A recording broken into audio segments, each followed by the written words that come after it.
Okay, this is the Curriculum Instruction Committee meeting for Monday, September 10th. If we want to go around the room, say who's here. Kevin Strobel. Julia Olafson. Rob Early.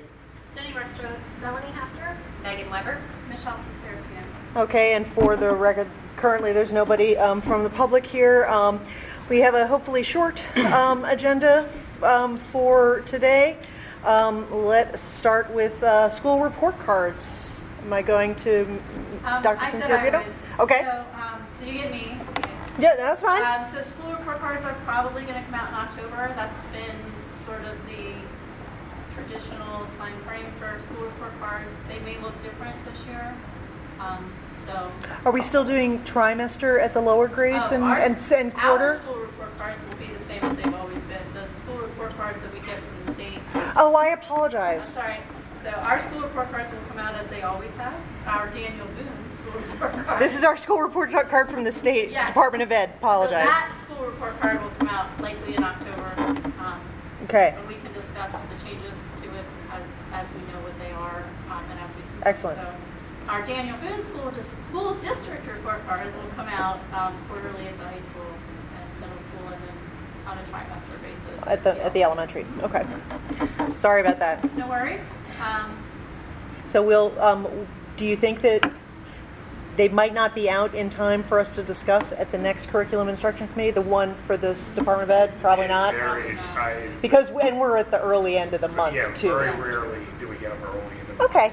PVAS hasn't even been released yet, which that's usually the slowest one, and that usually comes right around like the second week of October. So the report card ends brand new. So I would anticipate November. Okay. All right. That's so. I'll plan that we're gonna talk about that more in depth at the November 2018, and something changes.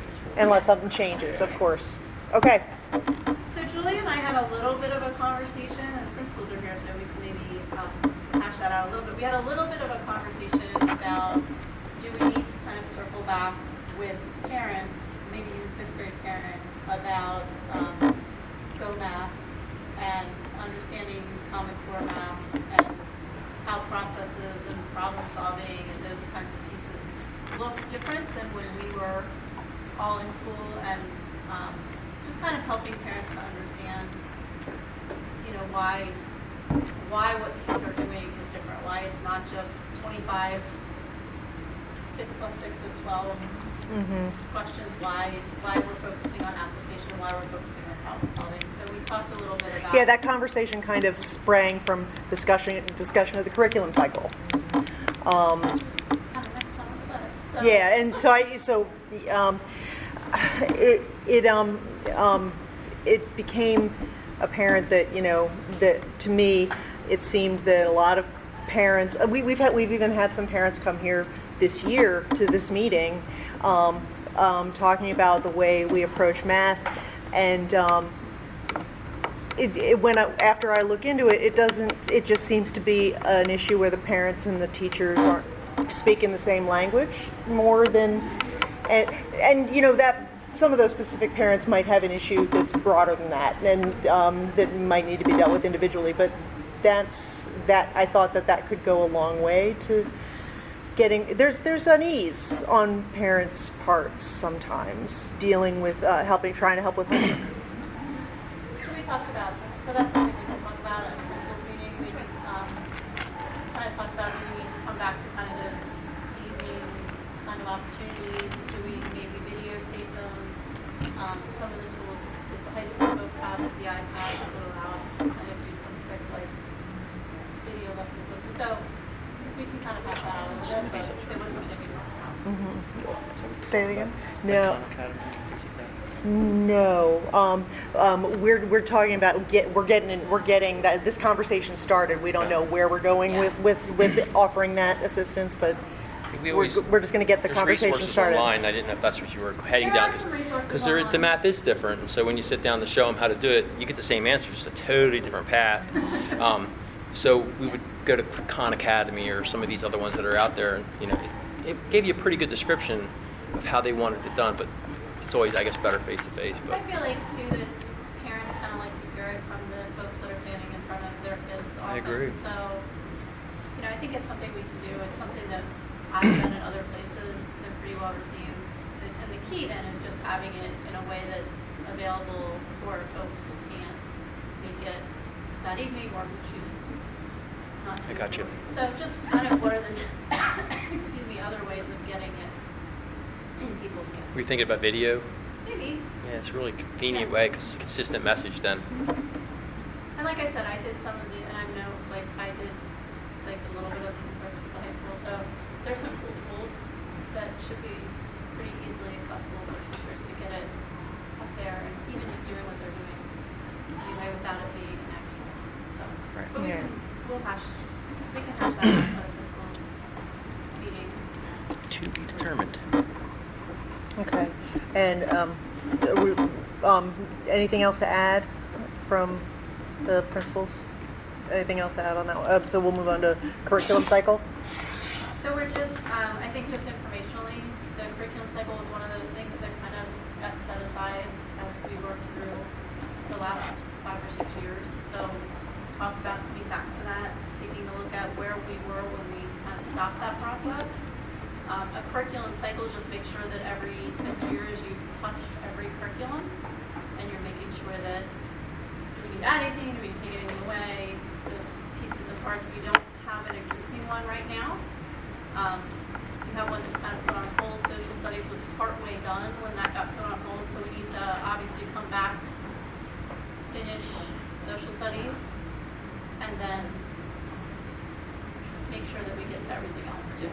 In sort of a meaningful, systematic way, so that it's not hit or miss. So that's something I'll work on. I'll get it to the meeting so that we can And see that'll it. be, like you said, it's not like you're hitting everything at the same time, but Preserve so my sanity. yeah. So you'll be working up a comprehensive plan, but at the high school it'll be by discipline, and then at the So the whole middle, thing elementary and middle, would it be by grade or? No, the whole thing goes by discipline. I see. So if you Okay. look at social studies, you look at it Got it. K to 12, All the way through. all the way through, so that you end up with something that is continuous and builds on itself across grades. Got it. So So we're just starting. You're just starting that. That was. that'll, let's say, work in progress. For each discipline. I didn't, then I'm glad I asked that question, because that's something I didn't quite understand. It's good to ask questions. Okay, all right. Induction. So we have, for the first time in a while, some new teachers, actually a pretty solid handful of new teachers. So I've reached out to all the new teachers to ask them if they've participated in induction other places, if this is their first assignment. So any professional employee in the Commonwealth who is new to the profession has to participate in induction. It's the law in Pennsylvania. But if they've done it somewhere else, they don't necessarily have to do it in Daniel Boone. So we've reached out to those folks. You guys have approved mentors for all of them. So that piece is done. So just kind of putting together the rest of the year. So we'll be meeting with them monthly. We'll work through some material and curriculum that's timely to what's going on. Principals will work with those new folks at their building level, probably also on a monthly basis for things that are coming up in the building. So that are also timely. So for November, their conversation with them might be around conferences. How do we communicate about conferences? How do we handle a conference? What does it look like? Kind of this sort of timely job specific pieces and parts. And then of course we'll do, what we have to do, which is go over the code of ethics and practice and kind of those things that are required by the Commonwealth. So. Is there a validation point of anything? Like if somebody came from another school, is there some state thing that they do? Is there something marked down somewhere? Is it by word? If they have their instructional 2 certificate, they've done it. Okay. Because that's a requirement of your instructional 2. For this cycle of this, I've kind of taken their word for for it. Yeah, I'm not questioning. I mean, No, it's just one of the things that makes me honestly think about have it. You know, taken is their it word for it. Scouts honor, Yeah, a little type of bit. thing. And then two, is there liability on our part from that perspective? You know, whether They they can't get their Yeah. tenure if They can't get it. They'll get dinged like if Right. they I mean, do it. eventually they're the gonna money have to. drives the process. I got Thank you it. very much. Right. You don't have to worry about. They're doing it. They're either going to have to do it or now, or then we're going to find out they didn't do it later. I typically issue, when I've done induction in other places, I typically issue a certificate that says Right. you've completed this program, and then please hold on to it. Somebody, if you go somewhere else, somebody might They want it. ask you for Yeah. it, like I just did. Exactly. So a couple of them actually were able to say they had completed it in a certain district, and so. If they did complete it at a certain district, is there still that stuff on top of that, the stuff on top of what's required by the state for the individual buildings that they'll still have to go through? And all I that? always encourage principals to Yeah, okay. include everybody who's new to, they don't necessarily have to do the district program. Yeah. But I certainly encourage principals to include folks who are new to their building, whether they're new to Yeah. us, or even they have folks who are new to their building. just Sure. because they were somewhere else last year Yeah. in the district. So I think it's always good practice. Okay, Pull folks in, and we all do things a little different, yeah, so. okay. And then the last item I had was just that the beginning of the year in-services went really well. We had Tom Warner come in and do all of K-12, do a little quick hit, not even 2.5 hours, of how to stay out of special ed jail. So in a very broad sense of that, but he came in and did that for everybody. He did for principals, he did a whole day in July where he came in and did a really in-depth look at the process and how to avoid pitfalls and kind of keep yourself out of trouble where you can. Did a really scaled down version of that for teachers, but really what they needed. I found who's responsible for carrying out SDIs, those kinds of things. So, and then SDI? specially designed instruction. Okay, Things you didn't hear, I think. But so they might be things like taking a test in a small group might be a specially designed instruction. So, teachers sometimes question whose job that is. And so he came in and kind of clarified some of those pieces and parts, which basically boiled down to it's everybody's job. But I think it was good, and I think it was important. did he discuss tools in creating them He too? did not. Or, so it was more He from did the with- legal yeah. background? He Okay. did a little bit with principles around defensible goals, but Shelley and Michelle are very good at writing good goals, and so they came back actually in the follow-up to Tom and spent 2.5 hours everywhere except I think, did they get to you? Yeah. Okay, so they came back, Shelley and Michelle came back and did some pretty solid individual work at buildings to follow that back up. So they came back, they met with staffs in smaller groups and followed that up. So that's been a concern that's been expressed here, and then here globally. And so we wanted to make sure that that was something that we were sort of on top of. So that happened. We had Tom and Ken come in and do some work at the high school for a day around the iPads, and they did a really awesome job of covering same material but covering it right where teachers were. So they broke them into two groups.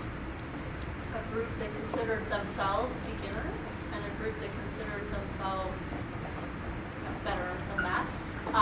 And they did a really nice job. So they covered the same kinds of tools and topics and concepts and how to do it, and just differently based on who was sitting in front of them and their readiness to use some of those tools. So that was a really, I thought, fascinating day. And then the teachers came back the next day and spent some time with their grade level department chair colleagues and did some work around designing lessons and those kinds of things using what they were given. So that was really good. Principals had some time with teachers and staff, and so some days well spent. But I think it started the year off in a real positive way for folks with the information that we felt they needed. So it's good. Okay. Now we're on week 3. I know. When the technologies meeting, it was represented that it went really well. I mean, overall, I mean, even with 1,400 iPads going online at one time, you know, wasn't too horrible, considering the amount of download, you know what I mean, and all that. So it was kind of interesting. So It did give us this, that day, the high school did give Scott a chance to kind of sit in his office and see where the weak spots were, like it was 70 iPads, not 1,400. So Yeah. we got a chance kind of to do the behind the scenes pieces that day too, which I think was helpful for. yeah, but overall, Scott's I think actually it was. adding, so I guess, hubs around, Mhm. like where there's super high Hotspots. traffic, so, yeah, some different hotspots, so that anywhere where there wasn't. All in all, I thought the report was amazing, actually. And so even that from the children's level, kids that I'm hearing, they're they like them, and teachers are engaging them with them, and so it's As good. part of the parent orientation, also on site, literally, Yep. there's a segment for parents of the iPads too. So just so you guys are aware of that. Also. Right. Help get them on this. Okay. So that's where we're at. Yeah, I got nothing. Anybody else have anything going on? Any comment from the public? I'm ready for a timer. And we are adjourned.